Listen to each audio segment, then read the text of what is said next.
kanan ke kiri. Kan gitu. Bisa tuh habisin. Terus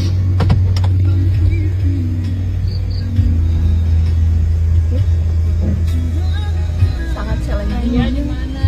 Oh ada. Every culture has its ghosts, specters of sorrow, entities born from tragedy. But few are as universally feared or as intricately woven into the fabric of fear as the spirit we're exploring today. This is not just a ghost story. This is a chilling piece of folklore from the Malay Archipelago, a cautionary tale whispered across Indonesia, Malaysia, and Singapore. Tonight, we unmask the legendary Kuntilanak, a spirit born of the most painful death a woman can endure. The Kuntilanak is an elegant, yet horrifying predator that haunts the quiet, moonlit paths and the shadows of our tropical nights. Prepare yourselves.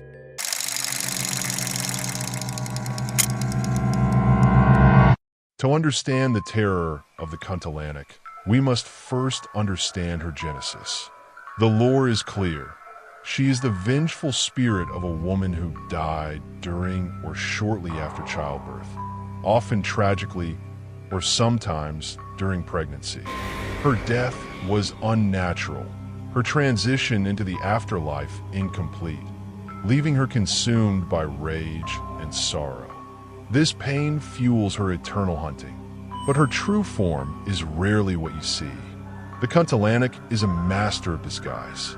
She is classically depicted as a beautiful woman with strikingly long, flowing black hair, dressed in a pristine white dress, a stark white shroud.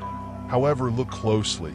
Many tales mention that the white dress is subtly, yet horrifyingly, stained with blood, a permanent reminder of her demise. Her transformation is often sudden. The moment she is angered or decides to attack, her face contorts, her eyes turn crimson, her skin becomes pale, and her nails grow into claws. And where does she wait? Legends state she is intrinsically linked to specific trees, most famously the plumeria or bunga Cambodia tree.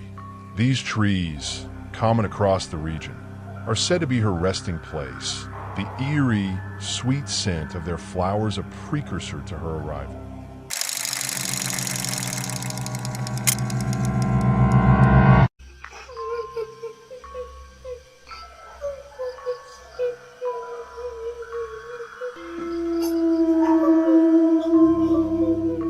The Kuntilanak doesn't just appear. She announces her presence through a unique, often confusing sensory paradox that is a sure sign of impending danger. If you are ever walking alone and encounter a sudden, overwhelming, and incredibly sweet floral fragrance, like the strongest perfume or the bunga Cambodia itself, be warned. That is her calling card. But here is the chilling twist. That sweet scent is quickly followed by the stench of decay and rot. The closer the Kuntilanak gets to you, the quicker that beautiful perfume fades and is replaced by a foul, sickening odor. Scent is her distance indicator. Furthermore, the Kuntilanak communicates through sound. Sometimes it's the sound of a baby crying.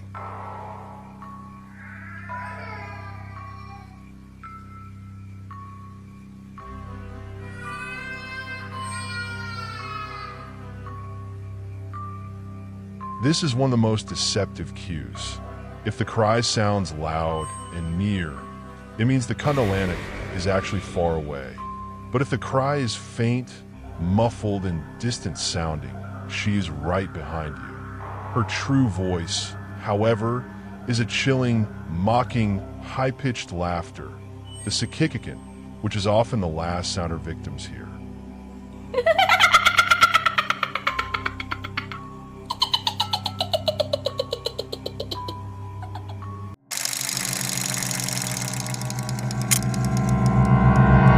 But a spirit so powerful must have a weakness.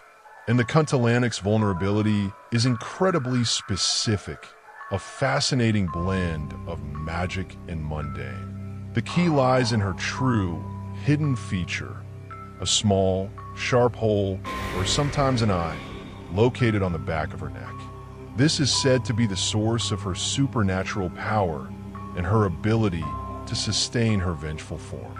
According to ancient lore, to temporarily defeat or neutralize a Kuntilanak, one must drive an iron nail, a paku, directly into that hole. The result is astounding.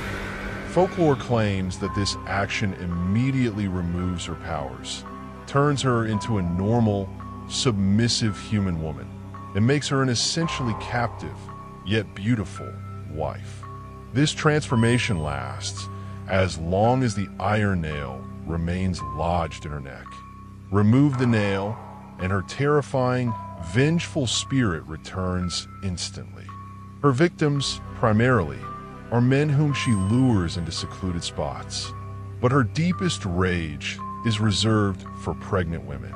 Due to the circumstances of her own death, she is said to hold a violent hatred for those about to give birth, sometimes attempting to steal or harm the unborn child.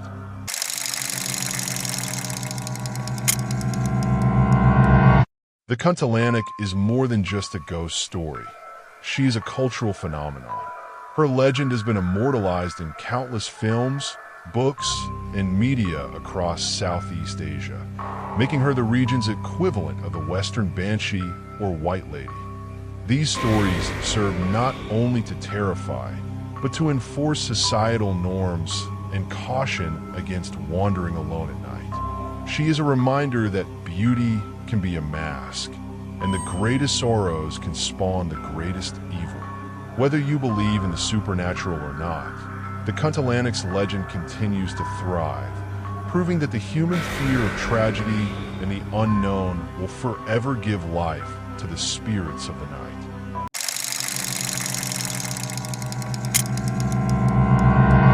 So, the next time you smell a sudden, overwhelming sweetness in the night air, and then an unspeakable stench, don't look around. Don't look up at the trees.